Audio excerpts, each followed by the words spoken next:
O wau o Nameaaea, mai lahaina mai, ka moko ihi kapalau ma Eva. My name is Nameaaea Hoshino, born and raised lahaina Maui. How are you, boy?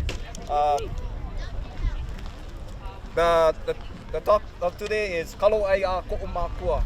Kalo makua comes from a chant called He Maui Noa Kalo. It was written by Kuluwai Maka, who was Kalakawa's chanters during the time of the monarchy. And the reason why I use that kalo makua, the kalo that feeds, is my makua, my parent. Yeah. So I always use that term because our kupunas, how we always relates to halua. Yeah, halua nakalau kapaliwi. So wakia, yeah, they have wakia, they have papa hana moku akia. Then you have hohoku kalani, from hohoku kalani, wakia no hovet hohoku. And the child becomes keiki epa, yeah, a stillborn. Yeah. So this part that you see over here is hamakua. Yeah, or makua, the makua, the parent. Yeah. So when the child was planted, yeah, on the east end, where the sun rises from the west, on the east end, and the first kalo plant. So within the genealogies of our mo'okua, a lot of our ali'is says whoever can trace their genealogies back to the first, yeah, of halua, you can trace all your genealogies back. So for me, it's my kuleana, especially for us. They had a second child called Halua Kanaka, the first man. Yeah. So our kuleana as kalo farm, practitioners or mahi'ai is to kokua amena kaikuana ame kokua kaikaina. Yeah. The relationships of kalo decides to the older sibling takes care of the younger sibling. That was the mo'olelo. That was the understanding of our kupuna today. Now, we come across issues that a lot of our families, yeah, got removed in our traditions. Yeah, we got removed from our aina, yeah, because a lot of the things that were happening during that time. You had sugar plantations, you had cattle, you had all these other things that was removing our people. Yeah, but we lost that connection to our halua. And today, yeah, back then they had about 300 to 400 varieties of kalo. Now you only have at least maybe 80 to 100 left. Yeah, and that was a major decline because a lot of our families was removed from those areas, those places. Now today, only you hear well-known places, Waipio Valley. Yeah, that's where all the kalo grow. Yeah, then you get Kianai in Maui, and you get Kauai, yeah, Hanalei. So those are the things that only comes to your mind. But if you look in these areas, yeah, all over these mokus, they had cultivations would grow in abundance. Yeah, our kupunas, yeah, looked at that. Yeah, even for Captain Cook's journal, it talks about when he came to Hawaii, he traveled all to the Pacifics, yeah, to meet all of these different Polynesians. But he says, I never come across a Polynesian of race, of Hawaiians, that was so far advanced in horticulture. Yeah, it was far advanced than any other people. Even America couldn't match up what we had. The food that we could provide. Because they never looked. They estimated, there's only about maybe 400, 800,000, 1 million. But they wasn't counting. They was looking at how much food was produced and how many food that they could provide for the people. Yeah. So for those things, yeah. And my reasons here to come, I don't have no degree. All my knowledge comes from my kupuna. Yeah. And many other kupunas that's gone. So for me, I'm a mahi'ai. I'm a kalo farmer. Yeah, and I was born and raised in the lepo. Yeah, and there's a term I call a lot of our. There's maka'inana, but there's another term called ho'ali kanaka lepo pupolo. Yeah, the people who work in the lepo. Yeah, those are the people who grounded, know their roots. Yeah, and for me, yeah, I always relate to that stories because a lot of our stories is going to be lost. So for me, to carry on a lot of the traditions. For any of you guys do kalo, clean kalo before, or work with ohana like that? Yeah. So, what builds the relationship with your ohana? Yeah. I think that's a question for a lot of us. For me, growing up with my family, we had to learn how to clean kalo, and that was the ohana thing. Yeah. We had time to spend talking to each other. Yeah, learning from each other. Even kulolo, if you guys never made kulolo, that was a thing. Yeah, you build that relationship with your ohana. That was the main thing. Now you stay in this circle, yeah. You stay listening to all these different educators, yeah. You're communicating with yourselves, especially with your community, your lahui. Yeah, and that's so important because when you guys go home, you guys gonna talk about them. What have you learned from these knowledge? And that's what the concept of kalo too. You have to build that relationship. Because if you don't, how are you gonna know to give them solution or understand what's going on? Yeah. And that's why we're here. Yeah. For a lot of us, we don't know what we're here for. And I cannot tell you what for. Yeah. But it gives you a strong understanding why we do these things. Because if we're not fighting for that, what are we really fighting for? Yeah. And for me, this, kalo, we dealt with the same issue. In 2005, yeah, the University of Manoa wanted to GMO our kalo because they wanted to create a super kalo. And the problem for us, yeah, and Auntie Pua says it, and I always say this, when the last kalo falls, we fall. Yeah, so what's the relationship to that? Nameaaea. That's our piko. Yeah, so once that tie is cut off, yeah, our people suffer. Yeah, our identity suffers because we're losing our identity today. Yeah, and slowly we're getting it back. Yeah, our language, our culture, still being revitalized. But it's only short baby steps because in this situation right now, a lot of the people here took the time off. Yeah, to teach without any, money at all. And like for me, to come speak here, it's an honor. Yeah, it's a privilege to come speak with everyone over here because at least I can share my manao and my experiences, what is going on. So even for in 2008, because there's going to a lot of litigations, yeah, and the UH says, no, they turn them up. Yeah. And I never come across any other indigenous people could actually stop something like that. Yeah, because for us, we could trace our genealogies all the way back to Haloa, the first taro plant. Yeah, I never did come across any other indigenous cultures that does that. Yeah. And like to me, a lot of these complaints comes from commercial farmers. Yeah, because they're only planting one particular variety.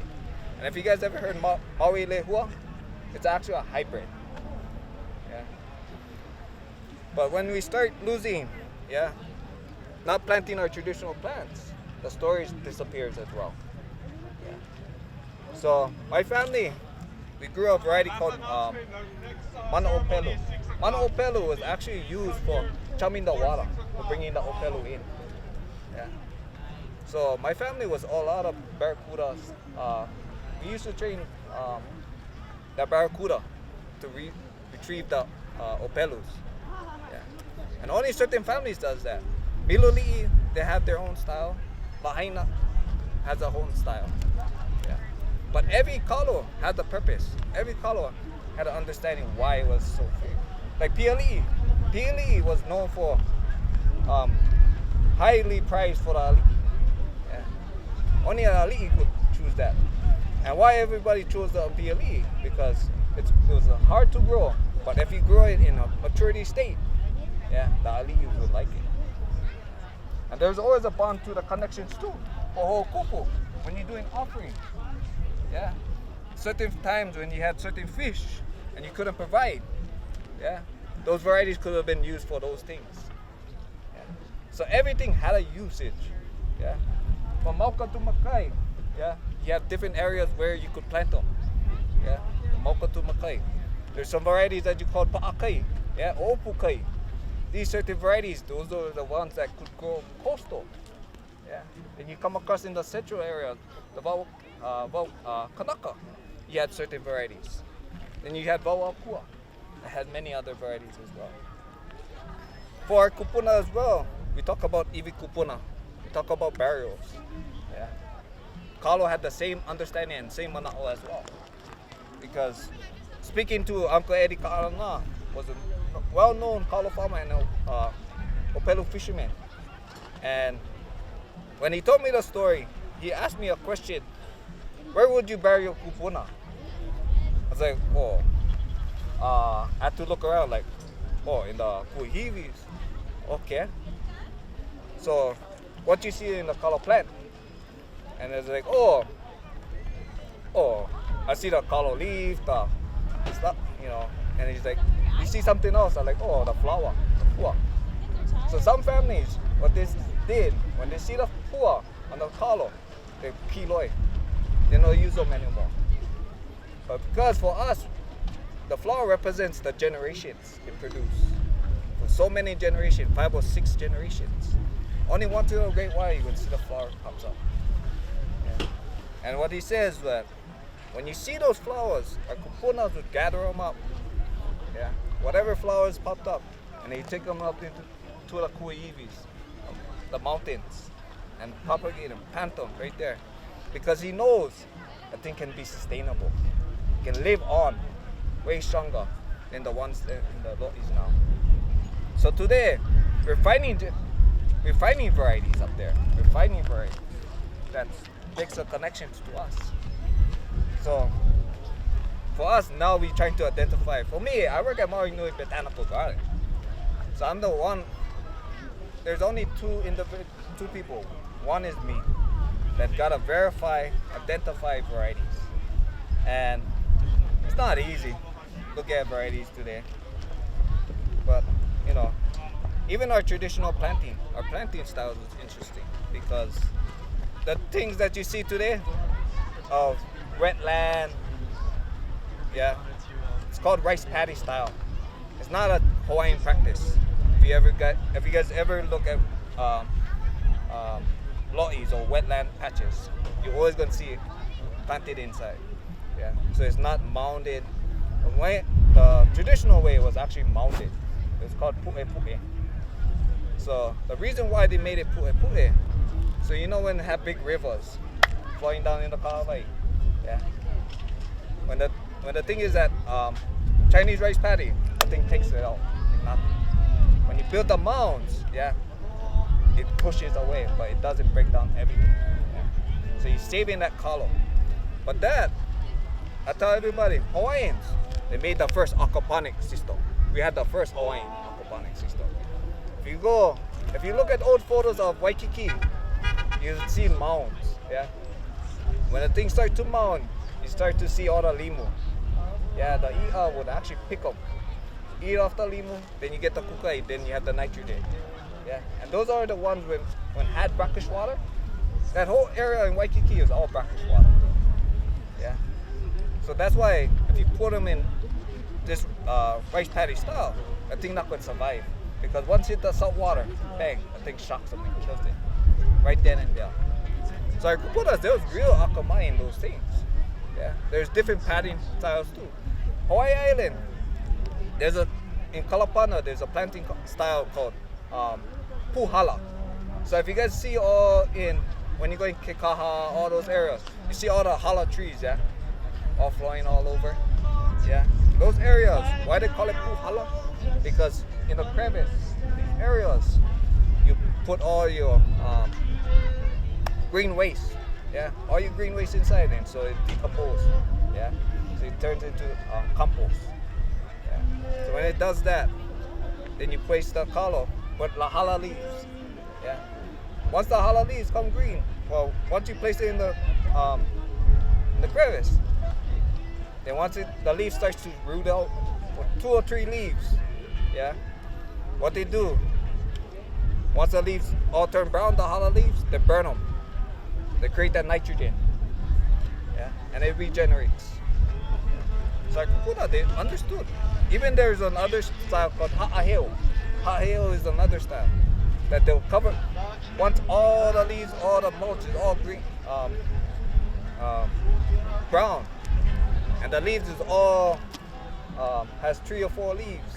They burn them one time, the field, and they replace all the new leaves, all the coconut leaves on top of the place, and it regenerates. Yeah.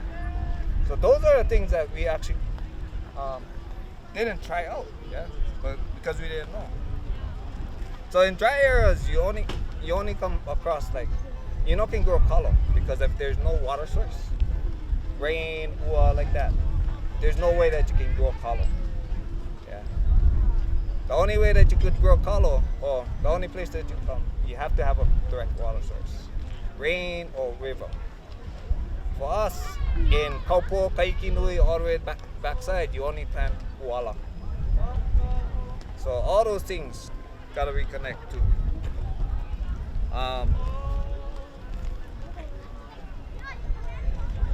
For a lot of our traditions, it's still being written. I do translations as much as I can because I try to focus on a lot of the kalo. Yeah. And for me, Uncle Jerry would ask what is your favorite kalo? He would say the favorite one on my plate. And I grew up with varieties going home. And I think for us it's trying to pass on that traditions and stories. Any of you guys make kulolo before? Anybody? So kulolo is an interesting thing. It's a lost art. Not too much families does it. But the reason why I teach the phrase kaloaea ko makua, because in the traditions, yeah, the relationship within our families has always been strong. Yeah, you could tell mo'olelos, you could tell everything. You can build up your keikis in that knowledge. Yeah, because our traditions, or today, how we learn is just by not listening, not talking out loud, yeah, and not being quiet. Yeah. So those things for us, we're losing that technique, because once we start learning for clean, all those things, you'll start observing. Yeah. A lot of our kupunas was observers. Yeah. They knew the constellations, they knew a lot of the things that we didn't know. We lost intuition, I could say. Because a lot of us was just looking for the answers. We never focus on a lot of our traditions. And today, you might reconnect with yourselves again. Yeah, just by doing the foliage, you could see all this the transition of the poliahu, yeah, or lilinoi. Yeah, it's that transition that a lot of our traditions today is being lost. But we are recuperating. We are reviving that traditions. But you see here, this is your ohana now.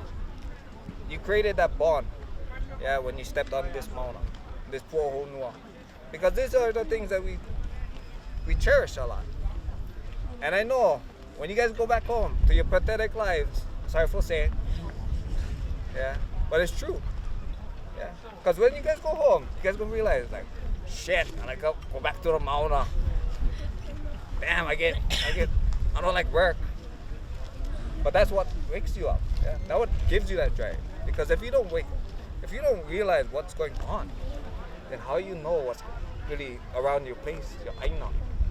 Yeah, that's what the critical thing was. It's trying to get back to our roots. The future is in the past, but the past has to be incorporated for the future. Yeah, and that's for us. It's our roots. Yeah, it's always been our roots. So even for us, for me, growing up in the kalo, that was my roots. It got me founded, or it created my foundation to who I am. Yeah. And why I try to be speaking out, because a lot of our people didn't have the opportunity to learn these things. Yeah, they didn't learn all these things in school because they felt like, nah, you guys shouldn't learn your culture. You guys should learn something else. You should be on teacher or something else. But slowly we working that way. Yeah, we slowly moving ourselves away from that. And this is what we create. So even if you have an idea like this thing ever stop, what's next for us? What's really next for us? Is it fighting for AI? Yeah? Is it fighting for our sovereignty? Or are we fighting for, what is the other mission that you guys really have to think about? Because once this ends with that, what is the next step for us? That's the real question. Are we going to continue this momentum of, fighting something for us? Especially, do you guys think that we can survive if we never have matching containers or have had on disasters? Do you think that we can survive on this island? Yeah. That's the question for us.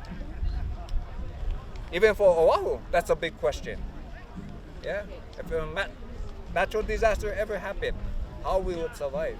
We gotta reinvert ourselves back into our aina. Yeah, and that's important for us, because I could say Hawaiians can survive, not these other people. If the tourists had a natural disaster, they'll be freaking out. They're like, holy shit, what are we gonna do? Yeah, but for us, we can survive our aina. Yeah, we can go in the hunt, we can hunt, we can fish, yeah, we can grow the foods, especially in Hawaii Island. There's a lot of Korean farming practices here, and it's big. Yeah. So a lot of our people is starting to go into that sustainability or aloha aina. Yeah, because they feel like if something does go wrong, we know what to do. We know what to take care of, and that's what Kalo'ai Ko'umakua represents. Yeah, to feed. Yeah, is by makua. So the land that will produce feeds us. Yeah, not anybody else. Yeah, it feeds us, and that's why I always talk to a lot of my students, my workshops, that we have to see a lot of these things, yeah, just to realize what we suffering. Yeah. Mauna Kea is an example that it can be a beacon for our lahui.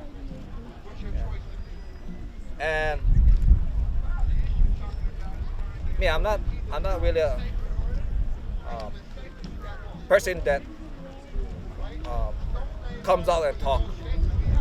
I'm a soft speaker and feel like I'm losing my voice now, but I do mahalo everybody for coming like that. But if anybody have questions, can throw them out there. Try to figure out what else to say. You guys have any questions? Oh, yeah. What time is it? Oh, it's too early. But yeah, a lot of the stuff, the talks I do, is just reflecting on the traditions, and already getting brain farts already. But yeah, a lot of when you guys walk around, please, absorb as much as you guys can. But this is a thing that you guys can enjoy with your ohana. Because if never had this, you guys would still be here? Maybe. So and so. But that's a question too, yeah? But lucky that we have this education for everybody, yeah? So at least we can pass on this knowledge within everybody else, yeah? And that's the thing that for us, Yeah, that we can pass on the next generation. We can show that, that everybody, yeah, now we educated. Now we can go home and talk to families about these things that we learned. Yesterday I had to go to a high Hawaii class just to know what was all these different flags were showing. And look, we get different flags, but we don't know what's the true, yeah, or focus on that. What is the true? Which is the true flag, and what is the ones that And I told people I don't discredit the flags, yeah, but I think you gotta know the mana'o for those flags too, yeah, and that's the truth. We cannot just bury on flag or thinking like, oh yeah, wouldn't be holding them down. Kanakas, I know, we Kanakas, but you gotta know the truth, and that's. Oh, I'm not that expert. No, there's a lot of mana'o shared on the different flags. So like the red, yellow, green was mentioned in what some people was tried to confirm that the red, yellow, green was used in the time of when George Paulet, who was a British captain, occupied Hawaii. And when the time that they was Hawaii was trying to get relationship or get help from Great Britain like that, and the flag was raised. Yeah, but that was the wrong flag. Yeah, so that's what I heard. But Kalekua gives a perfect saying that he says to me, and I always tell everybody this: don't believe me. Do your own research, because I may be telling lies right now, but that's a good thing, yeah. Because you guys have to do the research just to know what is true. Yeah. Like even today, I was reading the proclamation, Ige's proclamation, one of the proclamation, and it was kind of interesting for me because in the proclamation it's kind of saying like, oh, if HPD cannot do their job, they're pretty much incompetent. Yeah, showing the incompetence. How offending the people should be, especially the people who's here, that they cannot show force, so they cannot do their job. To me, that's heaven. Yeah, that shouldn't happen. And just reading the information, it makes you angry. Yeah. And a lot of our ohanats today. Like Hawaiian studies is a perfect example. Hawaiian studies is a perfect example because when you take classes, you learn all the history that you never know, and you get all pissed off like, I never know this. What you never teach me? Yeah. And it's because a lot of our history was erased. Yeah. A lot of those history was erased because of those things. Yeah. A lie within a lie. Yeah. But now today, everybody's learning. Yeah. Everybody's learning from this. And this is how it starts. This is how you build your community. This is how you build your education. Not only schools, yeah, but like this. You see. Yeah. And this is what creates that relationship within others. And I know I gotta fly back today too. But yeah, I mahalo everybody that coming. Yeah. And you guys always in my na'au and uwai or see all my lahui here. Come sit down and listen. I'm a character sometimes, but for me, when it comes to discussions or talks like that, I cannot be serious. Only at certain points. But you have to know, that what you're here for is your lahui, and that's always been my thing. It's always my lahui and my ohana. That's my dedication to my contribution for this place. But mahalo, yeah. Mahalo. Yeah.